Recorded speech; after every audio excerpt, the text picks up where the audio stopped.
Assalamualaikum warahmatullahi wabarakatuh. Hai, bertemu lagi dengan saya Bu Ailena.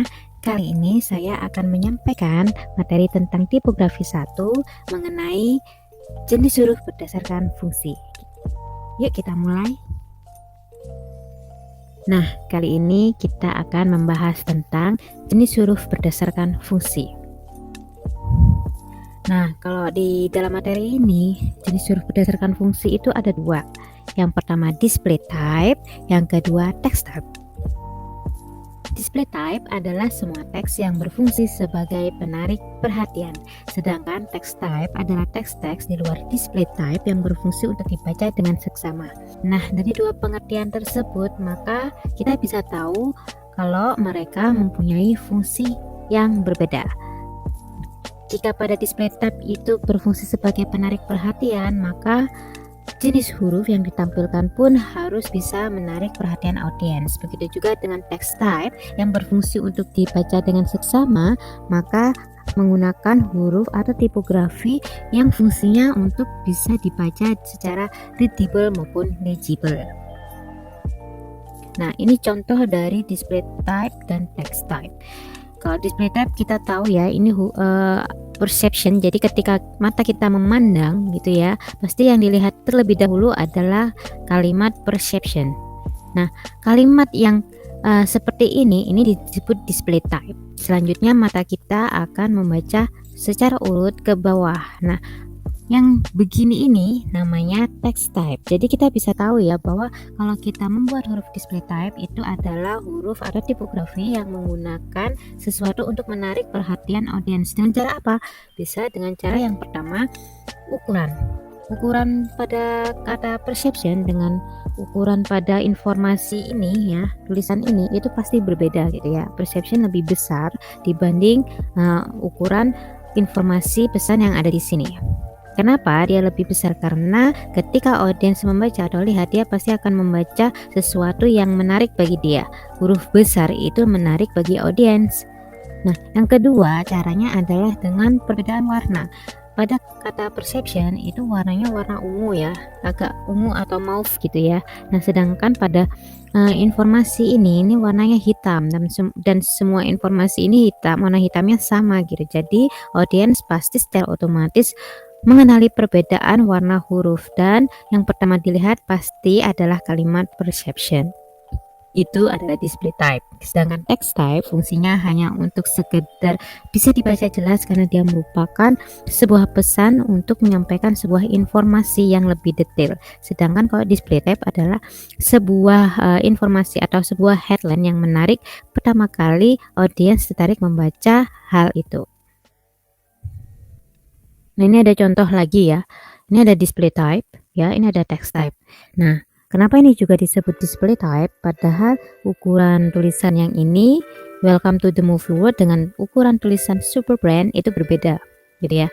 Nah, begini, jadi display type itu tidak hanya misalnya satu kalimat besar terus yang lainnya tidak dianggap display type, bukan gitu. Jadi seperti yang kita tahu ya, kalau display type itu mempunyai fungsi untuk menarik perhatian audiens gitu. Audiens pasti kalau secara hierarki dia akan membaca dari atas ke bawah gitu ya.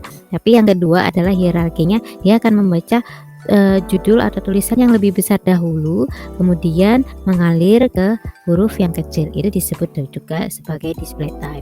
Nah, text type itu umumnya atau tepatnya itu adalah huruf kecil-kecil yang hanya menyampaikan informasi lebih detail, dan itu akan dibaca audiens ketika audiens pertama kali membaca display type gitu.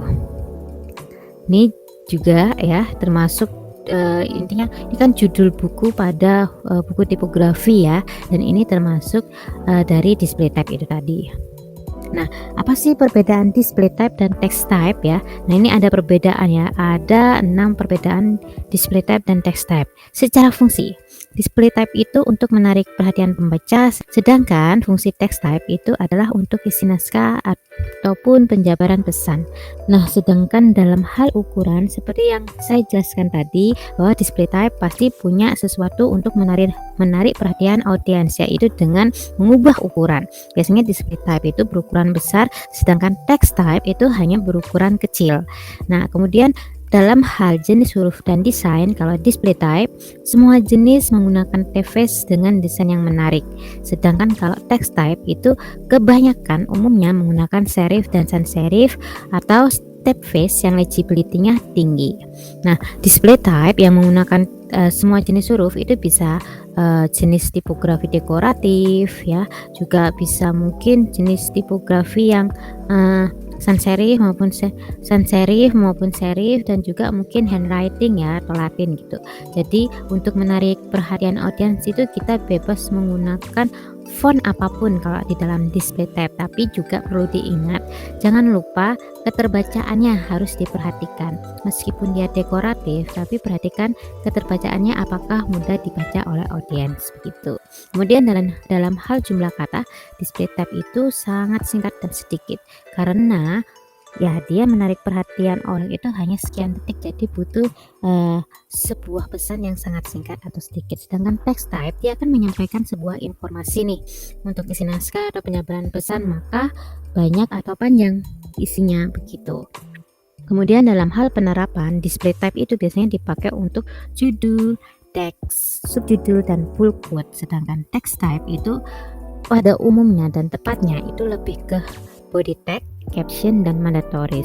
Kemudian dalam hal legibility, kalau display type itu tidak harus tinggi gitu ya, yang penting bisa terbaca dan jelas. Sedangkan text type, nah karena dia menyampaikan informasi yang sangat detail dan fungsinya untuk isi naskah atau penjabaran pesan, maka legibility-nya harus tinggi. Nah, ini contoh dari penempatan display type dan text type.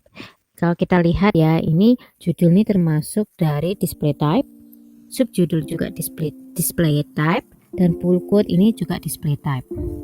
Nah, sedangkan dalam hal informasi ya, text type menyampaikan pesan, penjabaran pesan, isi naskah, tag ini termasuk dari text type. Dan body tag ini juga termasuk text type. Nah, ini display type ya. Kalau kita lihat, kalau menggunakan berbagai macam font itu bisa aneh-aneh gitu ya, dekoratif, Latin, sans serif, serif, dan lain sebagainya gitu. Sedangkan kalau text type itu harus yang keterbacaannya, readability-nya, dan legibility-nya itu harus tinggi. Jadi dia menggunakan font-font yang aman, serif atau sans serif. Nah, ini contoh juga ya untuk display type dan text type. Nah, ini saya kasih contoh penerapan display type. Nah, ini termasuk display type. Ini juga termasuk display type. Ini juga termasuk display type. Nah, sekarang pertanyaan buat kalian adalah, apakah mungkin jika display type dipakai sebagai text type dan text type dipakai sebagai display? Jawabannya adalah display type belum tentu dipakai sebagai teks. Kenapa? Karena yang kalian tahu bahwa display type itu bisa menggunakan berbagai macam font, termasuk handwriting, dekoratif, dan lain sebagainya. Nah, ketika memakai huruf yang berdekoratif dan legibility-nya tidak terlalu tinggi, ketika dipakai sebagai teks, maka itu akan sangat sulit sekali bagi audiens atau pembaca membaca informasi tersebut. Tetapi apakah text type bisa dipakai sebagai display? Bisa, karena seperti kalian tahu bahwa display type itu menggunakan berbagai macam font gitu ya. Nah, yang text type biasanya memakai font yang aman, misalnya font serif ataupun sans serif, ya dia juga tetap bisa dipakai sebagai display type gitu. Jadi display type belum tentu bisa dipakai sebagai teks, sedangkan text type bisa dipakai sebagai display type. Oke, kita lanjut. Nah, display type itu bisa dekoratif dan script, bisa juga serif dan sans serif gitu ya, juga bisa handwriting ya, dan lain sebagainya gitu. Sedangkan text type itu dia harus memakai keterbacaan yang jelas dan tinggi gitu ya. Jadi biasanya menggunakan jenis-jenis font yang serif maupun sans serif. Oke, terima kasih. Itu tadi adalah materi saya. Jika belum paham, silakan tanya. Tidak bertanya berarti Anda paham ya. Malu bertanya pasti sesat di ujian. So, tahu sendiri kan? Kalau kalian masih bingung, kalian bisa kirim pertanyaan ke email saya yaitu ailena.tkv@upnjatim.ac.id. Oke? Oke, sampai di sini materi tipografi 1 tentang jenis huruf berdasarkan fungsi. So, semoga bermanfaat dan assalamualaikum warahmatullahi wabarakatuh.